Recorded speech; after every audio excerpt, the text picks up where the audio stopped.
탕자에 대한 말씀을 살펴볼 것입니다. 저도 옛날에 제가 탕자인 줄 알았어요. 근데 오늘 말씀을 보니까 탕자도 함부로 못 되더라고요. 그게 내 마음대로 탕자되고 하는 것이 아니더라는 것입니다. 우리가 너무나 잘 아는 이야기이기 때문에 그건 다 알고 있어, 정확히 알고 있어, 이렇게 생각하는 것이 일반적인 우리의 습성입니다.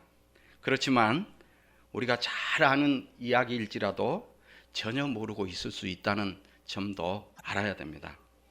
오늘 본문의 탕자 비유에 대한 거의 대부분의 해석은 딱 두 가지거든요. 하나는 탕자 같은 우리를 하나님의 사랑에 의해서 우리를 의인 삼아 주셨으니 이제는 주님을 떠나지 말고 주님의 집인 몸된 교회에서 주의 말씀에 충성하며 그 주님의 은혜를 아는 이제는 탕자가 아닌 의인으로서 신앙생활 열심히 해야 됩니다. 이런 점이 하나이고요. 결국 은혜를 갚으라는 겁니다. 두 번째는요, 하나님 아버지의 사랑에 초점을 맞춘 해석인데요, 아버지의 모든 재산을 다 탕진했음에도 묻지도 따지지도 않고 아버지의 아들로 다시 받아주신 것은 우리가 믿는 하나님의 아버지의 그 사랑이 얼마나 큰가를 말씀하고 있는 것이다.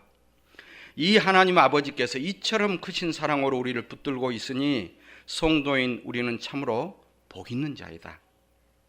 이렇게 성도는 사랑받기 위해 태어난 존재다. 이 두 가지 해석이 다일 겁니다. 제가 이 두 종류의 설교에 대해서 하나씩 딴지를 걸어보겠습니다. 태클을 걸어본다는 것입니다. 성경에서 말하는 은혜라는 것은 받을 자격도 없고 인간으로서는 갚을 길도 없는 것을 은혜라고 말해요.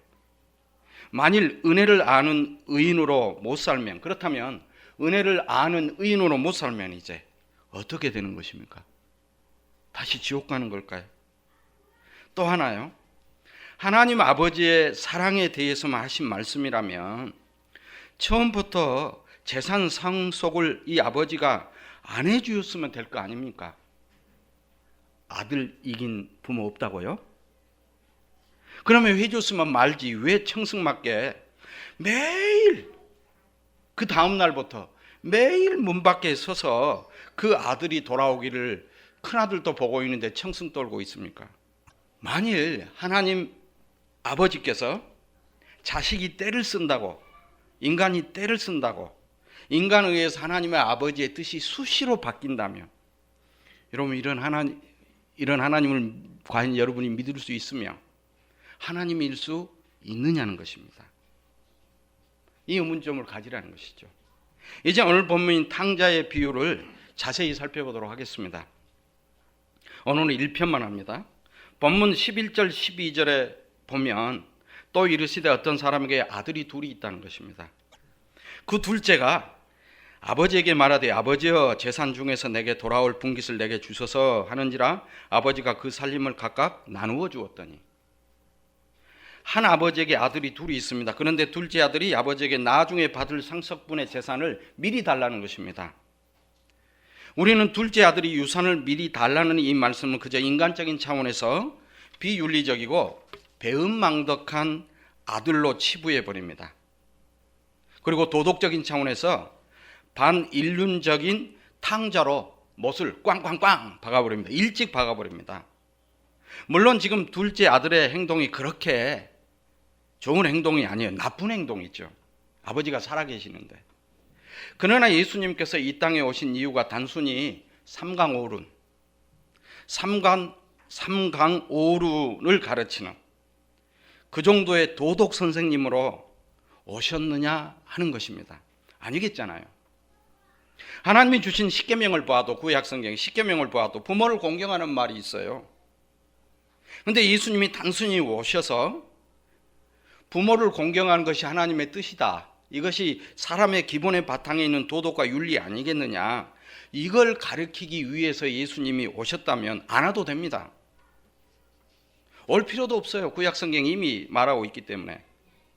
그리고 또 그 당시에 바리새인들은 율법을 분석하여 쪼개고 철저히 쪼개가지고 어떻게 하면 생활에 구체적으로 그 생활에서 미꾸라지처럼 빠져나갈 길이 없이 이 하나님의 율법을 철저히 지킬 수 있을 것인가를 세부적인 그런 지침, 매뉴얼을 만들어 놓고 있었어요.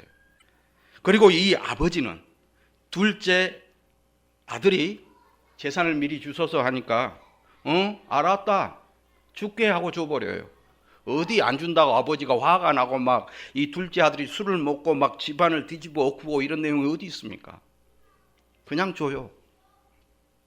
그렇다면 이 탕자 비유가 하나님을 떠나지 말고 하나님의 말씀에 충성하며 살아야지, 하나님을 떠나 살게 되면 실패하게 되고 망하게 된다, 그런 일은 도덕적으로도 맞지 않는 일이다, 이 이야기를 하려고 예수님이 오시지는 않았을 것이라는 생각을 하시라는 것입니다. 이제 그 이유를 알려면 먼저 둘째 아들이 아버지의 유산을 미리 달라 하는 그 근본적인 이유가 무엇인가를 알아야 돼요. 그 둘째 아들은 어떤 사고방식인 줄 아십니까? 이미 여러분들은 다 알고 있는데 답을 핀셋으로 딱 못 꼽은 것 뿐이에요. 둘째 아들은 어떤 사고방식이니, 내 인생은 내 것이요, 내가 전부야, 그래서 내 뜻을 마음껏 펼쳐보겠다며 아버지는 내 인생을 펼치는데 방해가 되기 때문에 아버지의 집을 떠나겠다는 것입니다. 내 뜻을 마음껏 펼치고 사는 것이 최고의 행복이라는 사고방식이에요. 그 누구도 내 인생에 끼어들기 없기, 이겁니다. 간섭하면 아버지라도 불편하고 용납 못합니다. 아버지는 함부로 할 수 없으니까 자기가 떠나겠다는 것입니다. 결국 이 세상에서 내가 가장 중요하고 나에게는 내가 전부이기 때문에 그 나를 마음껏 펼쳐 보이면서 내가 원하는 행복도 한번 누려보겠다는 것입니다. 그러고 보면 이 둘째 아들은 자기 나름대로 세상을 분석하고 연구를 많이 했어요. 굉장히 똑똑한 아들이에요. 이 세상에서는 돈이 있어야 한다는 걸 알아요. 기본 자금이 있어야 된다는 겁니다. 이 세상에서 살아남기 위해서는. 그걸 다 끼우고 있어요. 이 아들이 굉장히 똑똑해요. 그래서 이 아들이 아버지의 유산을 어차피 나중에 내 것이 될 건 미리 달라고 합니다. 미리 달라고. 자본금을 확보해야 됩니다. 세상에 살려면. 또 아버지 곁에 있으면 아무리 부모가 좋아도 눈치 보이잖아요. 불편하지 않습니까? 눈치 보이고 또 말은 안 해도 간섭하는 것처럼 서 있고 신경이 쓰이는 것입니다.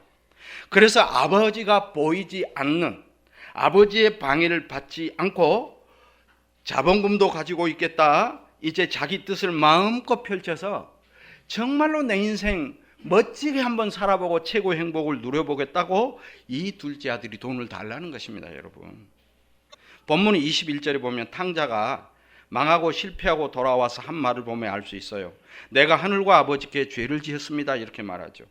아버지 집에 있어 가지고는 아버지가 전부이고요, 전체예요. 자기는 아버지의 일부분에 지나지 않는 그런 상태일 수밖에 없다는 것을 이 둘째 아들은 압니다. 그래서 아버지의 일부로서가 아닌 자기가 전부인 자기 인생을 펼치고 싶다는 것입니다. 사실 주님을 믿는 우리들도 주님이 전부이고 내가 일부인 것 같은 그 불편함을 느껴봤어요. 여러분, 안 느끼십니까? 내가 전부이고 싶은데 이 주님을 믿는다는 것 때문에 주님이 불편해요. 내가 예수만 안 믿었으면, 내가 교회만 안 갔으면, 이런 생각이 들 때 없었습니까?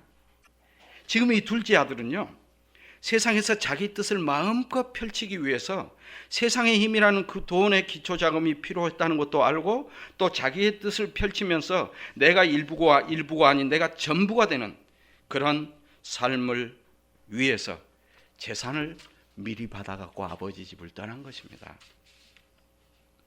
우리는 이 둘째 아들의 모습을 보면서 한 가지 딱 떠올라야 됩니다.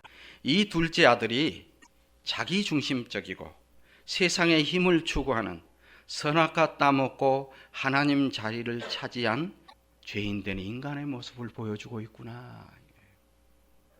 여러분이 이 둘째 아들에게 꼭 그렇게 미리 상속을 받아서 아버지 집을 떠나야만 되겠느냐고 물어보십시오. 그러면 뭐라고 대답할 것 같아요? 나는 나이고 하나밖에 없는 내 인생, 내 마음대로 살아야 되는 거 아니겠느냐? 내 소중한 하나밖에 없는 내 인생, 내 뜻대로 살고 싶다는데 그게 무슨 잘못이냐는 것입니다. 그리고 내가 이걸 갖고 나쁜 짓을 하겠다는 것도 아닌데, 그리고 내가 잘 되는 거 아버지 싫어요? 예수님은 이 둘째 아들을 통해서 이 세상의 모든 인간들의 본성과 실상을 양파 껍질 벗기듯이 까발리고 있는 것입니다. 그렇지 않는 경우도 있다고요. 그렇다면 왜 가끔 힘들고 우리가 화가 나고 하는 것입니까? 그것은 우리가 원하고 뜻하는 대로 일들이 되지 않기 때문입니다. 내 뜻대로.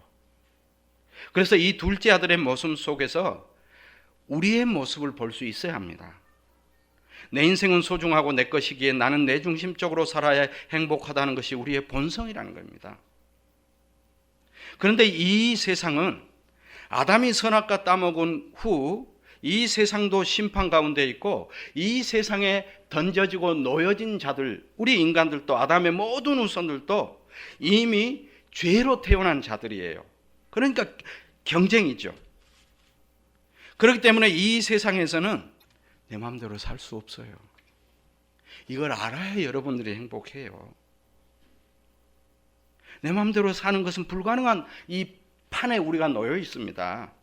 그렇다면 왜 우리는 내 인생은 내 것이고 내가 중요하고 한 번밖에 없는 내 인생이에 내 마음대로, 내가 실패해도 내 마음대로 살고 싶다는 그러한 말이 이 세상의 진리처럼 우리의 마음에 자리 잡고 있을까요? 그것은 바로 인간과 이 세상을 접수하고 일정 기간 동안 조종하고 있는 마귀의 속임수, 마귀가 속이고 있기 때문입니다. 자기 몸은 자기 것이라면서도 자기 몸에 감기 하나 걸리면 우리 내 마음대로 못하지 않습니까? 그렇게 소중한 자신의 목숨인데 죽음 앞에서 건져낼 자 없지 않습니까? 그저 한 줌 훅으로 돌아갈 뿐입니다. 그 하나님이 정해놓은 구조 속으로 그냥 가는 것뿐이에요. 그런데도 마귀가 너는 행복하기 위해서 태어난 존재이고 너는 사랑받기 위해서 태어난 존재이고 너는 이 생에서 가장 존귀한 자이고 선악과 따먹고 하나님의 자리에 앉은 자기 자신을 부추겨 주니까 너무너무 좋은 거예요. 뭐 마귀가 겁주고 하는 그런 거 안 써요. 뭘라고 그럽니까? 너가 최고야 하면 깜빡 넘어지는데요. 결국 죄의 싹은 사망이고 사망 후에 천국과 지옥이 있다는 걸 모르는 것이죠. 그렇다면 정말로 이 세상에서 인간이 우리는 내 뜻대로 마음껏 펼치며 살 수 없는 것인가를 구체적으로 살펴보겠습니다.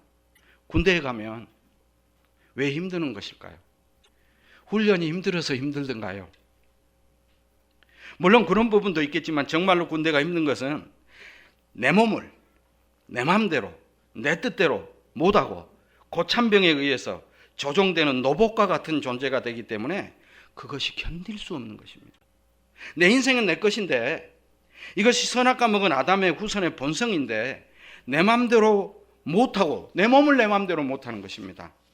부모와 삶이 왜 힘듭니까? 결혼하기 전에는 내 마음대로 늦게 일어나고 싶으면 늦게 일어나고 아침밥 안 먹고 싶으면 안 먹고 청소 안 하고 싶으면 안 하고 그냥 대충 살았습니다. 근데 아무 말을 하지 않고 곁에만 있어도 부담되는 것이 시부모 아니겠습니까? 회사에 취직한 신입사원이 왜 힘드는 것입니까?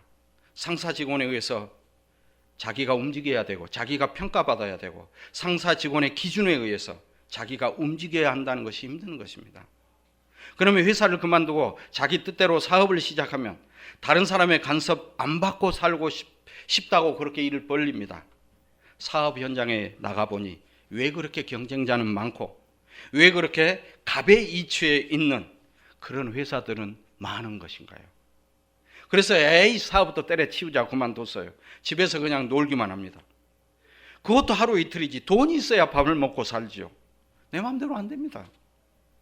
그렇다면 돈이 있으면 내 마음대로 내 뜻대로 살 수 있습니까? 인간이 그렇게 간단한 단순한 존재가 아니거든요. 복합적이죠. 또 다른 공허감과 또 다른 문제들이 생겨서 내 마음대로 안 되고 내 마음대로 안 돌아가는 것이 인생입니다. 그래서 성경은 인간은 사랑받기 위해서 태어난 존재라고 일반 세상은 말하지만은 성경은 선악과 따먹기 전에는 하나님의 영광을 위한 존재이고 선악과 따먹은 후에는 지옥 갈 존재이고요.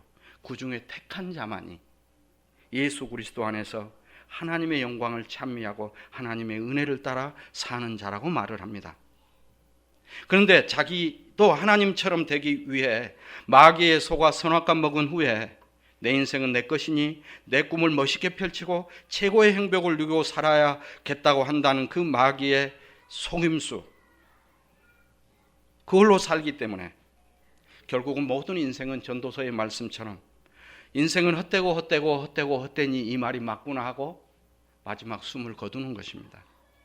그러므로 지금 예수님께서 이 둘째 아들을 통해서 모든 인간의 본성적인 문제는 선악과 따먹은 후 자기중심적이고 세상의 힘인 돈을 추구하는 존재가 되었다는 것, 그것이 바로 인간의 문제이고, 그런데 그 문제를 인간 스스로는 도무지 해결 못한다는 것입니다. 이 이야기를 하고 있는 거예요. 그런데 이 둘째 아들을 보면서 우리 중에는 나는 그래도 이 둘째 아들보다 나아, 이렇게 생각하시는 분들이 있을 겁니다. 그래서 예수님이 또 모범생을 하나 등장시킵니다. 이 아들의 명칭은 착하고 성실하고 충성되고 아버지 집을 한 번도 떠난 적도 없고 아버지의 명을 한 번도 어긴 적이 없어요. 너무너무 착해요. 주변의 사람들이 다 이야기합니다. 아들 진짜 큰아들 잘 뒀다고. 아버지의 큰아들 장자 마지는 아주 착하고 성실하고 충성됩니다. 큰아들은 아버지의 집을 떠날 생각도 하지 않고 아버지 말씀을 한 번도 어긴 적이 없어요. 아버지와 함께 삽니다.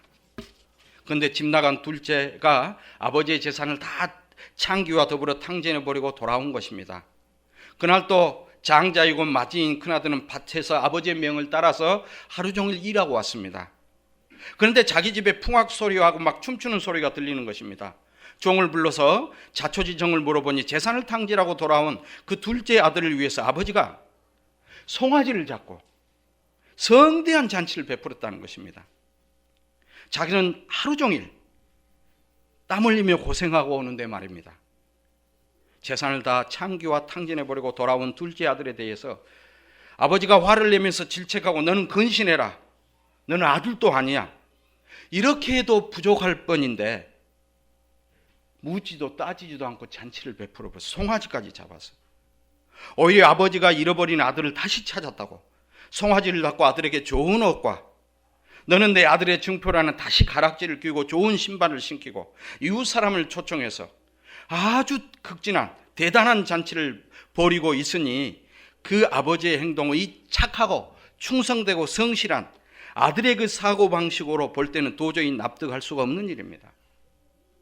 그러나 잃어버린 속 없는 양 하나, 잃어버린 하찮은 동전 하나를 찾았다고 더 많은 비용을 들여서 잔치를 베푼 그 주인처럼 오늘 이 아버지도 사실은 인간적으로 봤을 때는 비정상적인 미친 행동을 하고 있는 것입니다. 남들이 보면 우리가 봤어도 이 아버지는 욕을 먹을 행동을 하고 있어요. 무슨 잔치입니까? 그래서 오늘 우리를 또 이 큰아들처럼 돌아온 탕자 둘째 아들을 위해서 잔치를 벌이고 있는 그 아버지의 행동을 보면서 속이 답답해야 돼요. 한 번도 그런 생각 여러분 해본 적이 없죠? 막 답답해서 부글부글 끓어야 돼요. 저렇게 아버지가 하니까 저놈이 재산을 갖고 와서 탕진하고 저 잔치를 베풀고 있으니 저 둘째 아들은 또다시 재산을 또 가지고 가서 또 망칠 놈이다. 나중에는 착한 큰아들도 이 아버지 안 본다. 이런 마음이 여러분 속에서 부글부글 끓어야 돼요. 지금 뭔 일 하고 있어? 근데 한 번도 그런 생각 해본 적이 없을까요? 잘하고 있네. 왜요? 그분이 하나님이어서 나를 그렇게 사랑한다니까. 그런 이야기 아니에요. 우리는 이걸 보면서 인간적으로 부글부글 끓어야 돼요. 이 영상은 다음 영상에서 계속됩니다. 끝까지 시청 부탁드립니다. 전달하고 구독, 좋아요는 예수님의 사랑입니다. 감사합니다.